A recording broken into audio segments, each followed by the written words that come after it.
everyone, welcome back to Windows Seat Studies. I hope you all are doing well. So we were learning about cancer biology in which we discussed about different hallmarks of cancer. So today we are going to discuss about epithelial and mesenchymal transition, which is a quite complex process which helps in invasion and metastasis of tumor cells. So today we are going to learn about epithelial mesenchymal transition.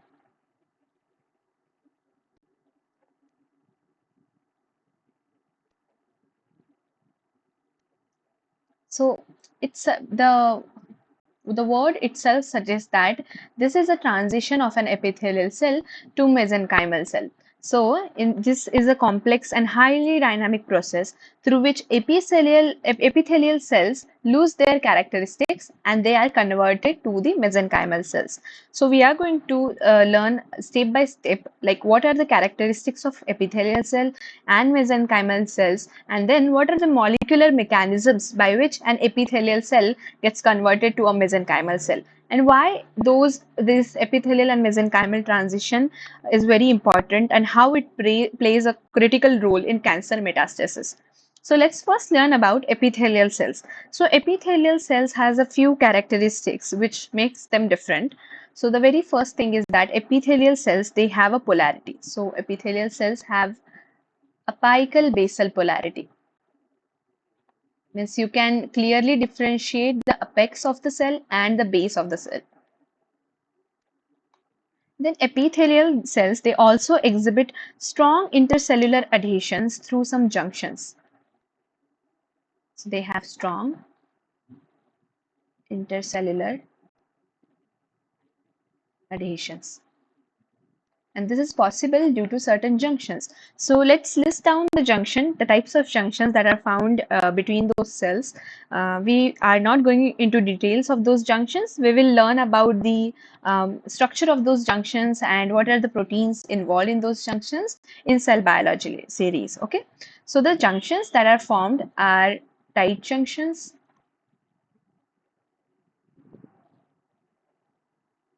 okay, adherence junctions, then desmosomes,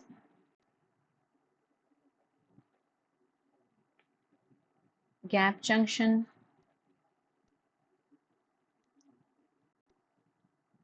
and hemidesmosomes.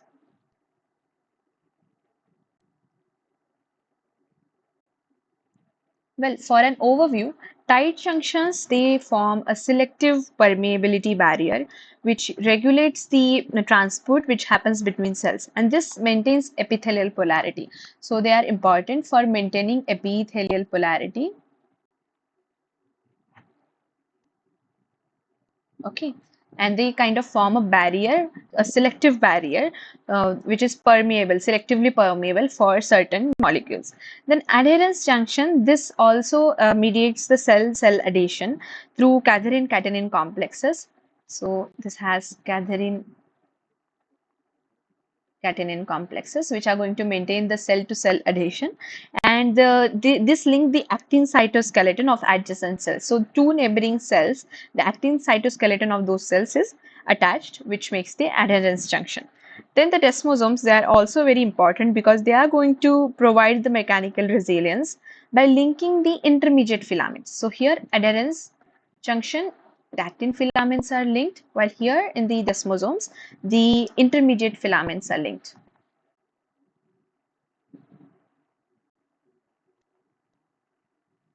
Okay, so the neighboring cells, so this is between two neighboring cells, the tight junction, the adherence junctions, as well as the desmosomes. Okay, so all three the junctions, they are between two neighboring cells. The gap junctions, they are a bit different from all three because they facilitate direct intercellular communication via connexins. So the protein complexes that they have are the connexins. So the cytoplasm of the two neighboring cells, that is directly in contact, which is going to mediate the flux of different molecules from one cell to another cell. So gap junction, they are also between two different cells, and they are directly, making a passage for molecules by directly connecting the cytoplasm of two neighboring cells. So in this manner, the gap junction is a bit different from those three junctions. Well, hemidesmosomes, they are also different, and they're called hemidesmosomes because they are, they connect the epithelial cell to the basement membrane. So they are structurally similar to desmosomes, but they are, positioned between an epithelial cell and basement membrane. So this junction is formed between epithelial cell and its basement membrane. So this is hemidesmosome. So this ensures the stability of tissue. So epithelial cells, they are adhered to a basement membrane, and so that the junction that is formed there is known as hemidesmosome. So this helps, maintaining the firm attachment to the basement membrane. So the third characteristic of epithelial cell is that they have firm attachment. They have firm attachment with basement membrane.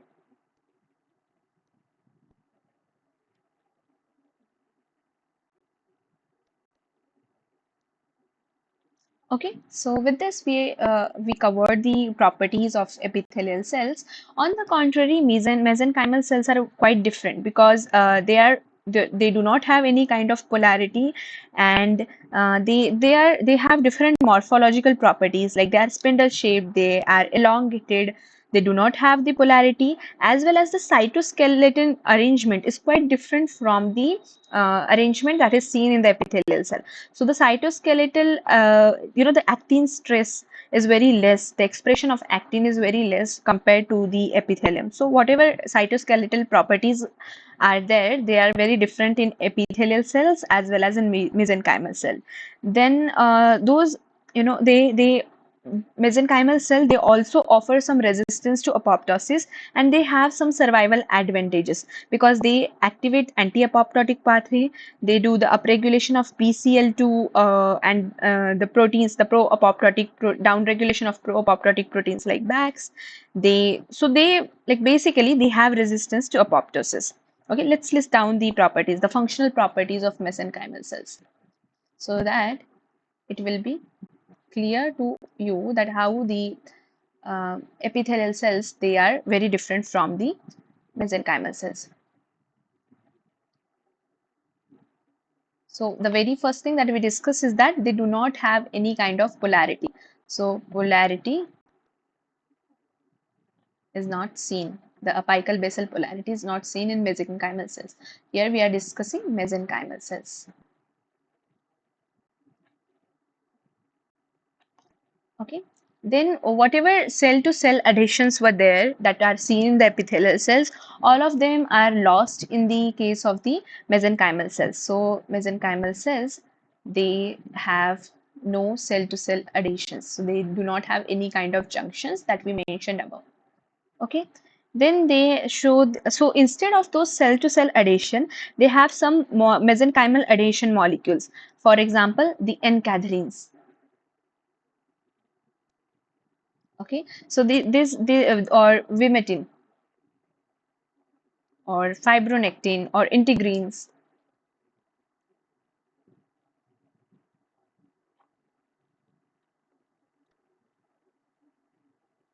So these are also the mesenchymal markers, because presence of those protein indicates the presence of mesenchymal cell. So these proteins, they all of them are the mesenchymal adhesion molecules. So instead of cell to cell adhesion that we see in epithelial cells, we have this mesenchymal adhesion molecules. Okay, so they also serve as mesenchymal markers.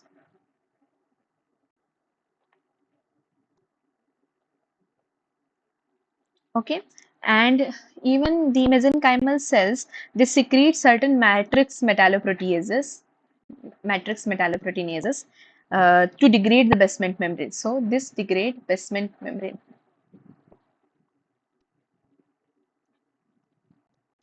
These cells, so this means that the mesenchymal cells, they are not adhered to any kind of basement membrane, unlike the epithelial cells. So this shows the, and they also have elevated production of extracellular matrix components. So instead of the basement membrane, they have they show the increased, the elevated production of extracellular matrix. The components like collagen, fibronectin, laminin. Okay, let me write it here. Collagen, fibronectin, laminin. Okay, then the other property of mesenchymal cell is that they offer resistance to apoptosis. How do they do that? By activating anti-apoptotic pathways like NF-kappa B pathway, PI3K, AKT pathway. Then they can do upregulate the BCL2 proteins, and they can downregulate the PAX proteins. So if you don't know about the apoptotic pathway, please refer to the lecture where I have discussed apoptosis in fine details. So they could, they could do the upregulation of BCL2, the anti-apoptotic proteins, and down regulation of proteins like that.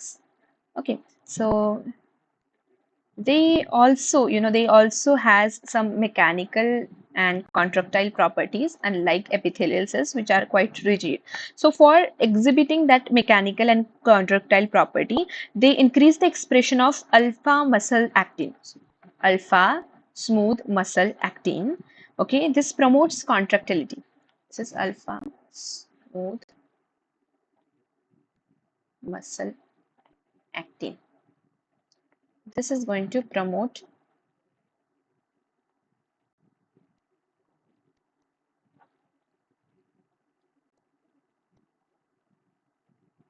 Okay, so this due to this they have some stretchable, they are contractile, they have some stretchable properties. So they also show expression of myosin light chain kinase, MLCK. So they also show MLCK expression, the elevated expression of this. This also contributes to the cell contractility. So this is how the mechanical forces that are generated via actomycin interaction, they aid into tissue remodeling. So this helps in tissue remodeling. The expression of those alpha smooth muscle actin and MLCK, that helps in tissue remodeling. Mesenchymal cells are, they are quite important during embryonic development, during wound healing. Okay, so in all those cases, you need those properties. Instead of rigid cell, you need contractile cell. You need cells which have stemness. So those cells also have stemness, means they have stem cell like property, will show a continuous proliferation. Okay, that is why they will have some resistance to apoptosis. They will not have any basement membrane. So they are the cells which are not anchored to any basement membrane. So those are the properties that are very important during the embryonic development, tissue remodeling, during wound healing, during fibrosis. So these properties, which are helpful in general scenarios of embryonic development and all, they also show cancer progression and metastasis. So when something goes wrong and this tightly regulated pathway of epithelial to mesenchymal transition goes wrong, those the normal epithelial cells, when they convert to mesenchymal cell in the tissue where the epithelial cells are supposed to stay, like epithelial cells, in that tissue, basically this is the conversion of a normal cell to a tumor cell, because mesenchymal cell, they are like cancer cells. They show increased motility, they show invasive property, and they show metastasizing property. They even have chemo resistance to apoptosis. So basically all of those are the properties of cancerous cells. That is why mesenchymal like cancer cell, they are very fatal, because they can invade the tissue and they can metastasize. So this creates more problem. So now we have learned about the characteristics of epithelial cell as well as mesenchymal cell. So let's now learn about certain, the transcription factors factors, which are, the key transcription factors, which are going to regulate the epithelial to mesenchymal transition. Okay, so I'm going to list down the transcription factors that are related to epithelial to mesenchymal transition. Okay, so this is a complex regulatory network of transcription factors and signaling pathways, as well as epigenetic modification, that is going to do this transition. And how does it happen exactly? We are not going to discuss that in detail, but I'll list down certain master regulators of this phenomena, the families which are going to play important role in this transition. The very first family is Snell family. The second family is known as Zeph family.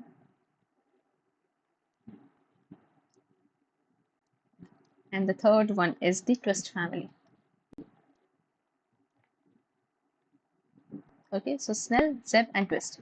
These three transcription factors, they are going to help into the epithelial to mesenchymal transition.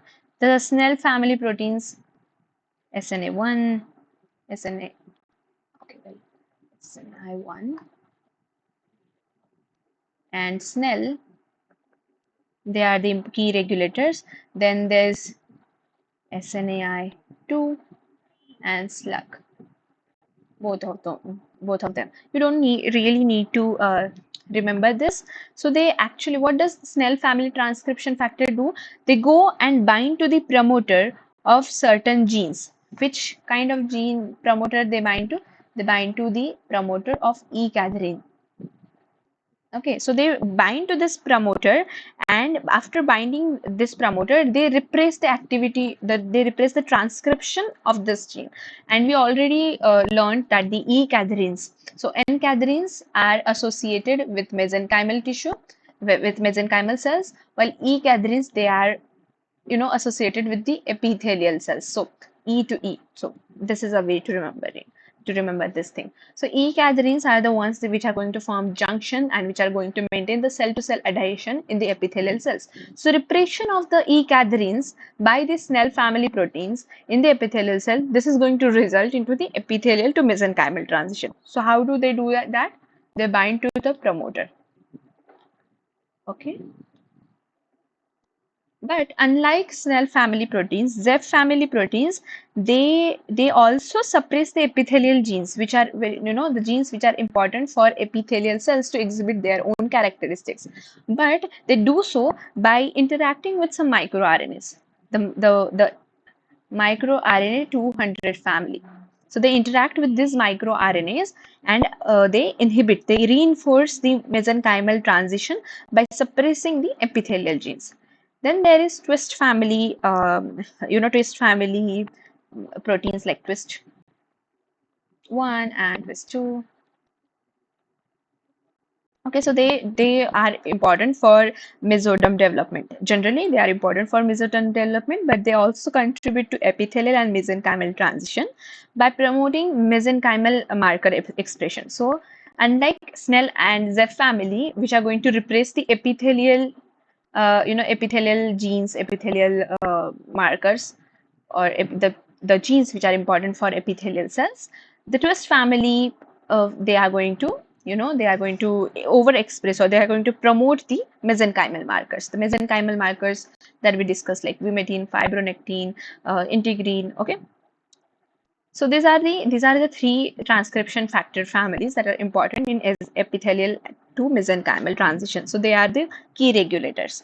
Then there are certain signaling pathways which converge to initiate this transition. So it's not like a single signaling cascade is going to do this transition, because this is a very complex process. You have to change a lot of things. You have to lose the polarity. You have to decrease the anchorage to the basement membrane. So a lot of background processes are going on, which are going to result into this transition. So different types of signaling pathways, they converge and they initiate this transition, and in response to this happens in response to certain developmental cues, wound healing, or during fibrosis in normal scenarios, but this also happens in tumor progression. So I'm going to list down the signaling pathways that are going to play a role in the initiation of EMT. So here I'm only going to list down the pathways. We are not going to learn those pathways in detail. We will try to understand, and we will discuss all of those pathways in cell signaling course. Okay. So for now, I'm just listing down all of them. So the very first pathway is TGF beta pathway. Okay, transforming growth factor beta.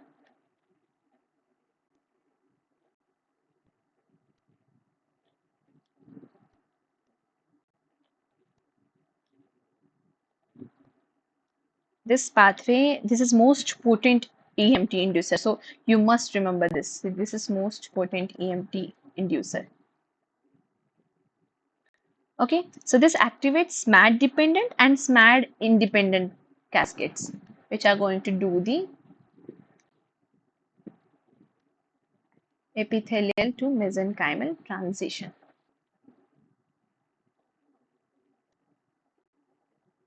And SMAD dependent pathways.